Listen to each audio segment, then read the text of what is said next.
यह कहानी एक बहुत ही जिद्दी पैसे वाले आदमी की है। यह आदमी बचपन से ही बहुत जिद्दी था। वो जब कोई भी चीज करने की ठान लेता तो उसके पीछे पड़ जाता और कभी भी हार नहीं मानता।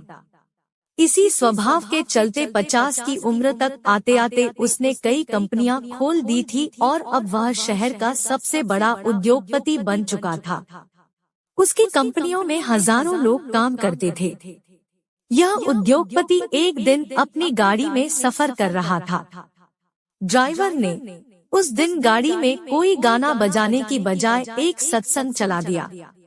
उस सत्संग में कोई धार्मिक गुरु प्रवचन दे रहे थे। वह कह रहे थे कि आप चाहे जितने हाथ पैर मार लो, आप चाहे कोई भी उपाय कर लो, आप दुनिया में जैसे आए थे वैसे ही दुनिया से विदाई लोगे। गुरु ने इस बात को गहराई से समझाते हुए कहा कि आपने जिंदगी भर जो भी कमाया है या जिसके लिए आपने अपनी पूरी जिंदगी खपा दी है, चाहे वह घर हो, धन हो, शोहरत हो या और कुछ भी, वह सब आप अपने साथ कभी नहीं ले जा पाएंगे। अपने स्वभाव के अनुसार व्यापारी इस धर्मगुरु के बोलने को एक चुनौती की तरह स्वीकार कर लेता है। व्यापारी ठान लेता है कि वह इस धर्मगुरु के शब्दों को गलत साबित कर देगा। वह कुछ ऐसा करेगा कि वह अपना कमाया हुआ धन मरने के बाद भी अपने साथ लेकर जाएगा। उस दिन से उद्योगपति दिन रात यही सोचने में लग जाता है कि वह क्या करे जिससे वह इस चुनौती को जीत पाए। कुछ दिन बीत जाते हैं, लेकिन उसे कोई भी ऐसा उपाय नहीं मिलता जिससे वह उस धर्मगुरु की बात को गलत साबित कर पाए।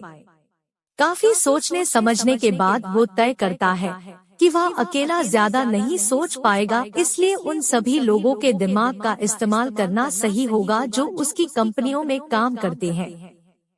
एक दिन वह अपने सभी कर्मचारियों को एक जगह एकत्रित करता है और यह अनाउंस करता है कि जो भी उसे मरने के बाद पैसा अपने साथ कैसे लेकर जाना है, इसके लिए कोई आइडिया देगा वह उस व्यक्ति को 1 करोड़ रुपया देगा। उद्योगपति की ऐसी अनाउंसमेंट सुनकर लोग कानाफूसी करने लगते हैं। कई लोग इसे एक मजाक समझते हैं और कई लोग सोचते हैं कि उद्योगपति का दिमाग खराब हो गया है, उसका मानसिक संतुलन बिगड़ गया है। उस दिन उद्योगपति वापस अपने घर चला जाता है। 1 हफ्ता बीत जाने पर भी जब कोई भी उसे कोई आइडिया देने के लिए नहीं आता है, तो वह फिर से एक बार सभी को इकट्ठा करता है और इस बार आइडिया देने वाले को 5 करोड़ देने का वादा करता है। अब की बार यह बात उसके कर्मचारियों तक न सीमित रहकर पूरे शहर में फैल जाती है। अगले दिन एक अनजान आदमी उस उद्योगपति के घर पहुंच जाता है। वह कहता है कि मैं आपको वही आइडिया देने वाला हूं जो आप चाहते हैं, लेकिन उसके लिए मेरे कुछ सवालों के जवाब आपको देने होंगे। उद्योगपति की आंखों में चमक आ जाती है। वह सोचता है कि आखिरकार मुझे कोई उपाय मिल ही गया। उद्योगपति उस आदमी से कहता है, पूछो, तुम्हें जो पूछना है।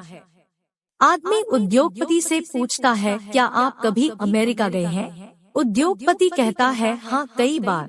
आदमी पूछता है, आप वहाँ पर अपने पैसे कैसे लेकर जाते हैं? उद्योगपति कहता है, मैं एयरपोर्ट पर जाकर उन्हें अमेरिका में चलने वाले डॉलर के साथ बदलवा देता हूँ। आदमी उद्योगपति से एक के बाद एक कई देशों के नाम बताकर यही सवाल करता है और उद्योगपति उसे हर बार जवाब देता है कि वह उस देश की करेंसी को एयरपोर्ट पर एक्सचेंज करवा लेता है ताकि वहां जाकर वह उन पैसों को अपने हिसाब से खर्च कर पाए।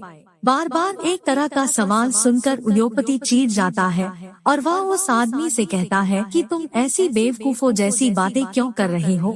सीधे सीधे मुझे उपाय बनाओ कि मैं कैसे अपने सारे पैसे मरने के बाद भी अपने साथ ले जा पाऊंगा। आदमी कहता है, यही तो मैं कब से आपको समझाने की कोशिश कर रहा हूँ। जैसे आप इस देश के पैसे दूसरे देश में इस्तेमाल करने से पहले उस देश के पैसों के साथ एक्सचेंज करवाते हैं, वैसे ही आपको मरने से पहले अपने सारे पैसे स्वर्ग की करेंसी के साथ एक्सचेंज करवाने पड़ेंगे और स्वर्ग की करेंसी है पुण्य। आप अपने पैसों का इस्तेमाल ऐसे कामों में कीजिए जिनसे पुण्य मिलता है।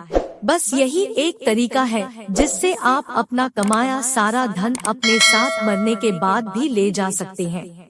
उद्योगपति को उस आदमी की बात समझ में आ जाती है। वह उसे उसके हिस्से का इनाम देता है और अपना बाकी का सारा जीवन दान धर्म और गरीब लोगों की सेवा में लगा देता है। दोस्तों, कैसी लगी ये मजेदार शिक्षाप्रद कहानी? कमेंट में जरूर बताइएगा और ऐसे ही मजेदार कहानी के लिए चैनल को सब्सक्राइब जरूर करें। आपका धन्यवाद।